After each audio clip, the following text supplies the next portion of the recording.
आज की वीडियो में आपको मैं इलस्ट्रेटर में 3D ऑब्जेक्ट्स बनाना सिखा रहा हूँ। इलस्ट्रेटर 2022 में आप किस तरीके से इस टूल को यूज़ करते हुए इस तरह के 3D ऑब्जेक्ट्स क्रिएट कर सकते हैं। आप किसी भी तरह का शेप लेके आप उसको 3D में कन्वर्ट कर सकते हैं। उसके कलर्स, मटेरियल, लाइट, शेडोज़ और रेंडरिंग किस तरीके से कर सकते हैं और अपने काम में उस 3D को यूज़ करने के तरीके आसानी से कैसे अप्लाई कर सकते हैं, इस वीडियो में आपको आज इस टूल का ओवरव्यू देने लगा हूँ। चलें देखते हैं।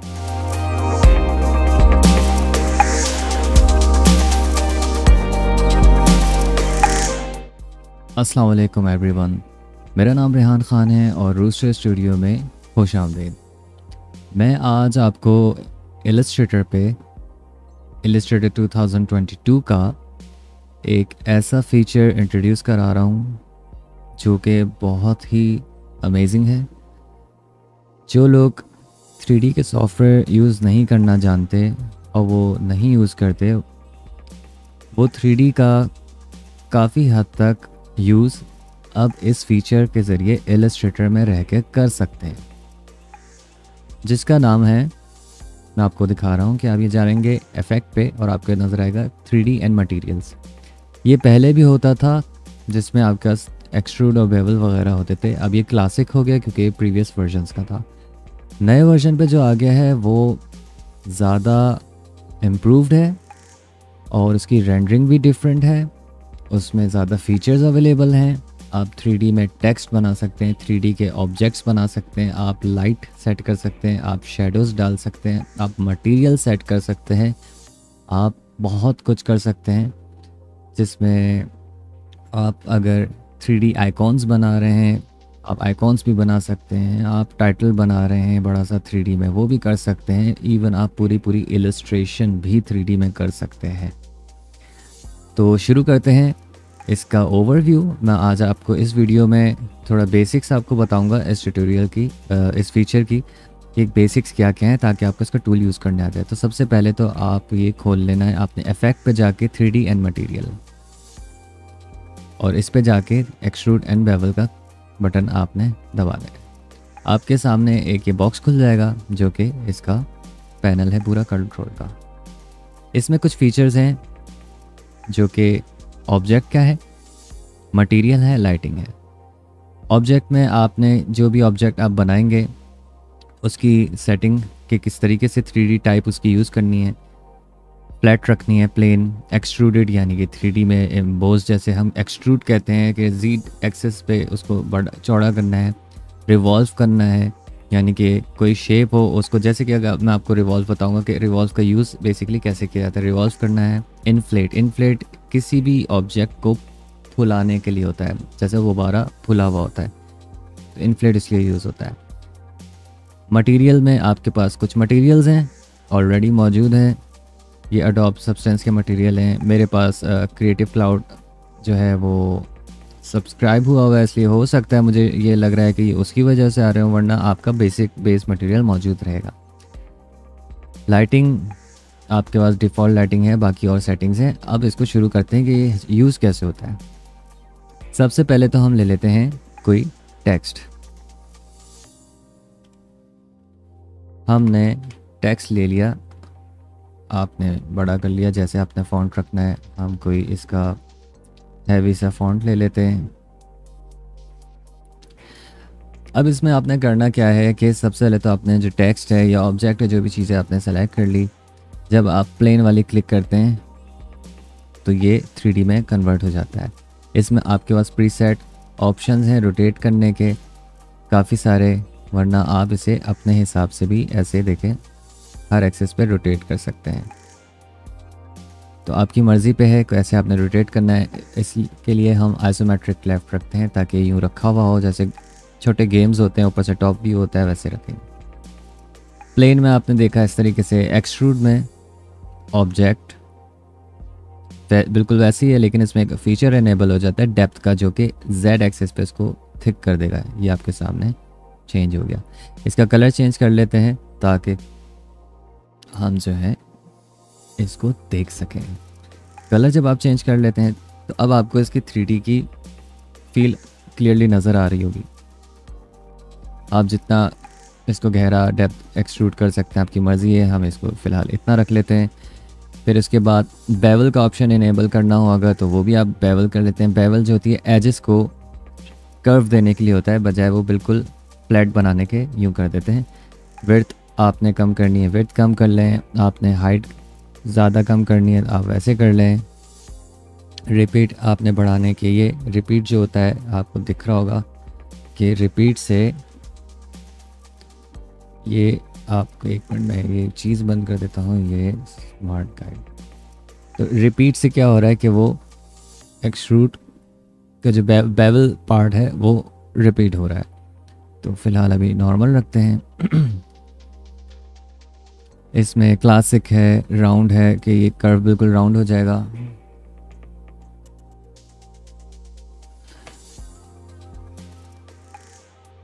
इसमें आपने देखा कैसे राउंड हो रहा है। उसके बाद आप इसे कॉन्वेक्स, तो ये डिफरेंट इसके बेवल शेप्स होते हैं जो कि आप अपनी मर्ज़ी से सेलेक्ट कर सकते हैं। अच्छा, उसके बाद आ जाता है रिवॉल्व।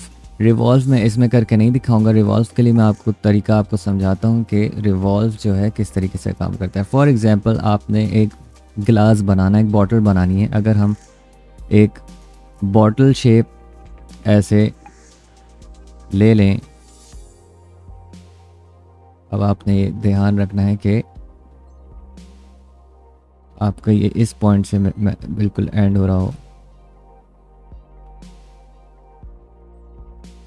आपने ये बॉटल की प्रोफाइल शेप साइड से डिज़ाइन कर ली। जब आप इसे सेलेक्ट करके रिवॉल्व करेंगे तो ये बॉटल की तरह जो है ये रिवॉल्व हो जाएगी, रोटेट हो जाएगी, पूरे उसके इर्द गिर्द वो उसको कवर कर लेगी। फिर वही आपकी मर्ज़ी है, आप इसे जैसे रोटेट करना चाहें। देखें अब आप इसमें आपके दिमाग खुल रहा होगा कि आप लोग क्या क्या पॉसिबली कर सकते हैं। जब आप कोई 3D पे काम कर रहे हैं, आप उस दौरान अपने उस शेप को पेन टूल से ऐड करके, कुछ भी करके, जब आप अगर मज़ीद चेंजेस करेंगे तो आपके सामने उसी टाइम चीज़ें चेंज होना शुरू हो जाएंगी। आप इसको यहाँ से कर्व करना चाहते हैं, आप यहाँ से कर्व कर दें। आप इस तरह से कर्व करना चाहते हैं, आप यहाँ से कर्व कर दें। तो ये कोई भी शेप आप उसको उसी टाइम कन्वर्ट कर सकते हैं। तो ये आपको समझ में आ रहा होगा कि ये टूल किस हद तक आपके काम आ सकता है। ठीक है जी, ये हो गया रिवॉल्व। प्लेन आपको समझ में आ गया था कि प्लेन जो है वो, अगर मैं इसको डुप्लीकेट कर देता हूँ, इसे प्लेन कर देते हैं, तो प्लेन जो है फ्लैट होता है बिल्कुल, और एक्सट्रूड जो होता है वो डेप्थ के साथ आ जाता है। रिवॉल्व जो होता है वो प्रोफाइल कर्व को उसके रोटेट कर देता है ताकि आपको वो शेप मिल जाए। आप ये किसी तरीके से भी कर सकते हैं, आप कुछ भी ट्राई कर सकते हैं ऑब्जेक्ट करके, आपको खुद समझ में आना शुरू हो जाएगी। अगर चलें एक चीज़ ट्राई करते हैं रिवॉल्व में। अगर मैं एक बॉक्स बना दूं और मैं, बल्कि अगर मैं कहूं कि मैं ऐसे करके एक कर्व बनाऊं और यहाँ एक बॉक्स रखूं, चूँकि ये कर्व है, इसको ऐसे कर लेते हैं, फ़िलहाल इसको भी ऐसे कर लेते हैं। चूँकि ये कर्व है, ये एक बॉक्स है, अगर मैं इन दोनों को ग्रुप करके रिवॉल्व का बटन दबाऊंगा, यू कैन सी कि उसने उस प्रोफाइल स्क्वायर को और उस कर्व को उनके इस ग्रुप के बिल्कुल एज से रोटेट कर दिया। यानी अब आप जुपिटर बना सकते हैं आराम से, लेकिन ये जुपिटर नहीं लग रहा है अलबत्ता नहीं, लेकिन आप जुपिटर बना सकते हैं इसी में रहते हुए। ये टूल बहुत ही आपको समझ में आएगा। शेडोज़ भी देख रहे हैं आप किस तरीके से काम कर रहे हैं, ये आपको समझ में आ रहा है किस तरह की चीज़ें। आप इसी में डबल क्लिक करके अंदर जाएं और कोई चीज़, अगर मैं कंट्रोल वाई दबा के ये व्यू देख रहा हूँ, अगर मैं यहाँ पे स्टार डाल देता हूँ तो वो देखें आपके वो जो ऑब्जेक्ट हमने ऐड किया है वो उसी टाइम ऐड होके उसमें यूज़ हो रहा है। अगर मैं इसका कलर चेंज कर देता हूँ तो ये देख लेते हैं कलर चेंज होते हुए क्या होता है, कि ऑब्जेक्ट कलर चेंज करता है कि नहीं। अमेजिंग, कलर उसने चेंज कर दिया है। अगर इसको फिल कर देते हैं तो भी है, ठीक है। कलर देखें, आपने कलर भी चेंज करना हो, कलर भी चेंज हो सकता है, और हर ऑब्जेक्ट का कलर चेंज हो सकता है। उसी सेटिंग में रहते हुए आप उसके साथ सारी चीज़ें सेट कर सकते हैं। ये रिवॉल्व आपको समझ में आ गया, ग्रुप पे भी काम कर सकता है। अब आ जाते हैं इन्फ्लेट की तरह। इन्फ्लेट किस तरह से काम करता है, अगर मैं स्टार लेता हूँ और स्टार को मैं जो हूँ कोई कलर दे देता हूँ और मैं इसको इन्फ्लेट करने की कोशिश करूँ तो क्या होगा, इन्फ्लेट इसको हवा भर के ऐसा मोटा कर देगा। और इस व्यू में देखते हैं, आपके सामने है जैसे कि किस तरीके से ये खुल गया है एक साइड से। ये मज़े की चीज़ है कि किस तरीके से ये खुल चुका है। इसमें भी वही बात है कि डेप्थ कितनी रखनी है, कितना फुलाना है, हल्का फुलाना है, ज़्यादा फुलाना है, ये आपकी अपनी मर्ज़ी पर होगा। और ये रोटेशन है। तो ये चीज़, ये टूल आपको इन चारों के टाइप्स इसमें समझ आ चुके होंगे। अब आ जाते हैं मटेरियल की तरफ। मटेरियल पे अगर आप जाते हैं तो अब जैसे ये 3D वाला हम सेलेक्ट करते हैं, इसमें मटेरियल पे आ जाते हैं। मटेरियल आपका बेस मटेरियल सेलेक्ट हुआ हुआ रहेगा, वो आप भले सेलेक्ट रहने दें। नीचे आपके पास मटेरियल प्रॉपर्टी है। मटेरियल प्रॉपर्टी में बेस प्रॉपर्टी है। बेस प्रॉपर्टी में रफनेस है और मेटालिक है। अब ये क्या करते हैं, अगर मैं बिल्कुल पीछे कर दूं तो आपको थोड़ा सा ये जो साइड है, ये जो साइड्स हैं ये थोड़ी सी शाइनी लग रही हैं। अगर मैं रफनेस बढ़ा दूंगा तो एकदम रबड़ की तरह एक मटेरियल बन जाएगा जिसमें कोई लाइट रिफ्लेक्ट नहीं करती, वो बिल्कुल रफ़ हो जाता है। जैसे जैसे मैं कम करता जा रहा हूँ तो वो लाइट बाउंस करते हुए उसको थोड़ा सा शाइनी कर रहा है। मेटालिक क्या करेगा, जब आप इसको बढ़ाते जाएंगे वो एक मेटल की फील दे देगा। और अगर आप देखें रफनेस में बढ़ाता जा रहा हूँ और ये मेटल की फील अगर बैलेंस करते हैं तो ये थोड़ा सा मेटल का एक अलग ही लुक आना शुरू हो गया इसमें। ये बिल्कुल बंद करते हैं तो गायब हो जाता है, लेकिन थोड़ा सा आप इतना रखें तो आपको शाइन भी मिल रही है। ये आपको समझ में आ रहा है मेटल का मकसद क्या है, कि वो मेटालिक फील दे देता है उसको। तो ये जो आपने कलर ऑब्जेक्ट का रखा होगा बेसिकली ये उसी पे काम करेगा, उसी के हिसाब से इस पे सेटिंग करेगा। लेकिन अगर आप इसमें कोई दूसरा मटेरियल डालना चाहते हैं टेस्ट करने के लिए तो आप वो भी क्लिक कर सकते हैं। तो उस हिसाब से वो मटेरियल उसमें चेंज हो जाएगा, उसकी अपनी अलग से सेटिंग्स आ जाएंगी। फिर आप उसकी सेटिंग के हिसाब से अपने हिसाब जो आपको करना है वो कर सकते हैं। तो बेस मटेरियल से हट के भी अभी जैसे लेदर का मटेरियल है तो ये भी लेदर का इस तरीके से आ गया है। और इस तरीके से अगर ये बड़ा ज़बरदस्त सा लग रहा है, कोई पेंट सा इफेक्ट आ रहा है तो ये अभी हमारे सामने थोड़ी सी क्वालिटी सिंपल आ रही है। ये मैं आपको भी बताता हूँ कि इसके और इम्प्रूव करने के लिए क्या तरीक़ेकार है। यहाँ पे एक टॉप पे बटन होता है render with ray tracing. Ray tracing करता यह है कि फिज़िकल लाइटिंग वगैरह और शेडोज़ को कैलकुलेट करके आपको रिज़ल्ट देता है रे ट्रेसिंग। अब मैं जब इसे क्लिक करूँगा आपके सामने क्वालिटी एकदम चेंज हो गई। आप देखें ऑफ़ करने पे ये क्वालिटी है, ऑन करने पे ये क्वालिटी। अगर मैं ये वाला मटेरियल डालता हूँ इसमें तो आपको नज़र आएगा कि ये ऑन करने में क्वालिटी है और ये ऑफ़ करने में क्वालिटी है। तो ये डिफरेंट फील एकदम चेंज हो जाती है रे ट्रेसिंग में इसकी। तो आप इसको रे ट्रेसिंग के साथ करेंगे तो ज़्यादा आपको क्वालिटी अच्छी मिल जाएगी। ओके, तो अब आपको ये समझ में आ गया मटेरियल के बारे में। तो फ़िलहाल हम इसको वापस डिफ़ॉल्ट पे ले आते हैं।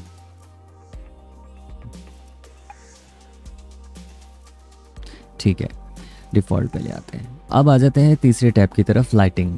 लाइटिंग में आपके पास प्रीसेट है जिसमें स्टैंडर्ड लाइटिंग अभी ऑलरेडी हुई हुई है। डिफ्यूज़ क्या करता है कि वो सिर्फ आपको ऐसी लाइट देता है जिसमें आपका ऑब्जेक्ट इल्यूमिनेट हो जाएगा, उसमें शाइन नहीं होगी। शाइन जो कि स्पेक्युलर कहलाता है। स्पेक्युलर होती है कि आपकी लाइट सोर्स मटेरियल में रिफ्लेक्ट पॉइंट नज़र आ रहा होता है, एकदम उसके स्पेक्युलर्स बन रहे होते हैं, हाईलाइट्स होते हैं। तो डिफ्यूज़ जो होता है वो सॉफ्ट होता है। डिफ्यूज़ में आपको ऑब्जेक्ट का लाइट तो मिल जाएगी कि वो लिट हो जाएगा, लेकिन उसमें शाइन नहीं आएगी। तो डिफ्यूज़ आप इस तरीके से यूज़ कर सकते हैं।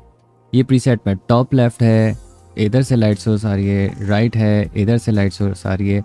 इस एंगल के हिसाब से कैलकुलेट कर रहा है कि जब हम टॉप लेफ़्ट कर रहे हैं तो इसके इधर है, जब हम बिल्कुल राइट कर रहे हैं वो राइट इसके इधर है। आपके राइट नहीं होगा, ऑब्जेक्ट के राइट होगा।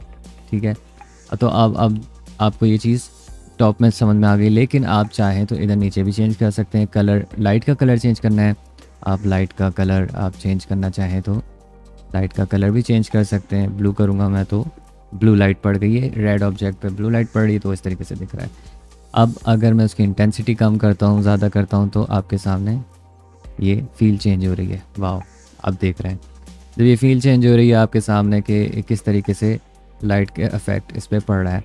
आप रोटेशन लाइट की चेंज करेंगे तो शेडो उसके हिसाब से चेंज हो जाएगा। ये हाइट में अब जैसे कि ये बिल्कुल टॉप पे जा रही है लाइट, तो ये उस हिसाब से लाइट बिल्कुल चेंज हो रही है, आप पे डिपेंड करता है। हाइट मीन्स कि ऑब्जेक्ट से कितना हाइट पे उस लाइट को सेट कर रहे हैं। अगर हम बिल्कुल यूँ कर देते हैं तो बिल्कुल डिफरेंट आ रहा है, अब मैं इस तरह करता हूँ तो बिल्कुल डिफरेंट आ रहा है।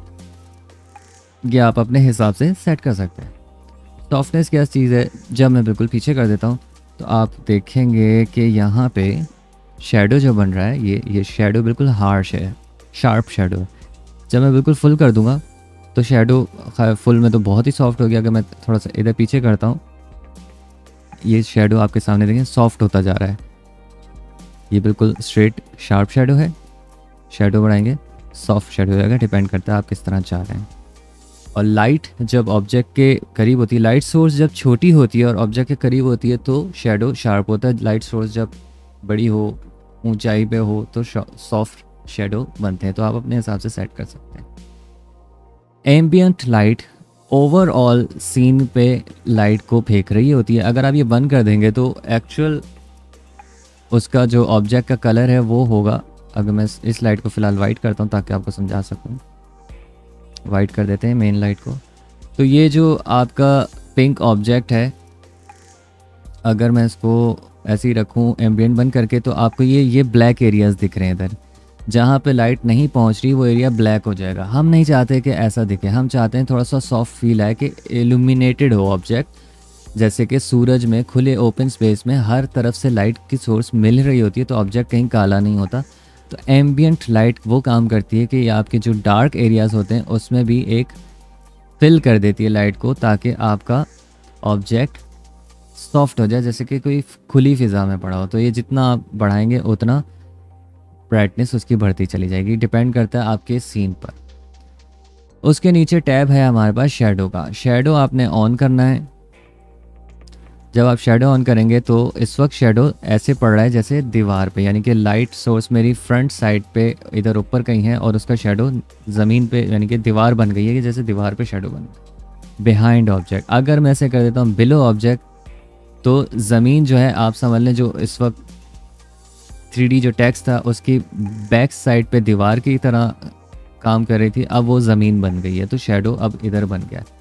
आपका शेडो पहले तो ये कट जाएगा, तो आपने घबराना नहीं है। आपने शेडो बाउंड यानी कि ये जो शेडो बाउंड है इसको बढ़ा के देखना है, जहाँ तक बढ़ा सकते हैं वहाँ तक खुल रहा है, खुल जाएगा। तो आपके सामने ये कूल सी फील आ गई है। आप चाहें, आप जैसी कलर चाहें, जैसा ऑब्जेक्ट में कलर सेट करेंगे आपके ऑब्जेक्ट में वो फील आना शुरू हो जाएगी। तो आपको ये शेडो भी अब समझ में आ गया होगा। डिस्टेंस फ्रॉम ऑब्जेक्ट क्या करता है, आपने थोड़ा सा हवा में उठाना है, ये आपका ऑब्जेक्ट हवा में उड़ गया है, ठीक है। ये अब आपके मर्ज़ी है, आप इससे खेलें जिस तरह भी खेलें, आपकी मर्ज़ी पर डिपेंड करता है। आपने यूँ कर दिया तो आपको लाइट भी यहाँ पे समझ में आ गई होगी।